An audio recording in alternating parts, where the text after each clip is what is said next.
দিদা, বিয়ের ফুল সিনেমাটা যেটা ভীষণ হিট করেছিল, সেইখানে প্রসেনজিৎ চট্টোপাধ্যায়, রানী মুখোপাধ্যায় এদের সাথে আপনি কাজ করেছিলেন, সেই স্মৃতিগুলো একটু একটু মনে আছে?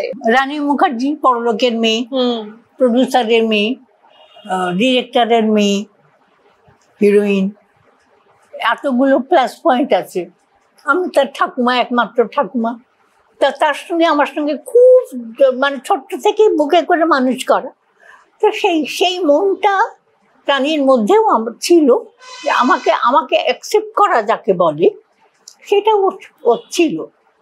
তো হঠাৎ একদিন দুপুরবেলা, তখন NT নাম্বার 1-এ, NT1, তো NT1-এ তখন আমাকে হঠাৎ বলল যে আমি আর কাজ করবো না, আমি শুটিং করবো না, আমি বাড়ি চলে যাবো। সে কি রে, এখন সিন শেষ হয়নি, এরকম করছিস কেন? তাহলে তুমি একটা কাজ করতে পারবে, বল। তা তখন ও বলছে যে আমাকে ফুচকা খাওয়াতে পারবে। যেই মরেছে, ফুচকা তো আমরা খাই, ও বড়লোকের মেয়ে, ওর বম্বের মেয়ে, প্রডিউসারের মেয়ে, তাকে ফুচকা খাইয়ে পয়সা সাজা পড়বো নাকি?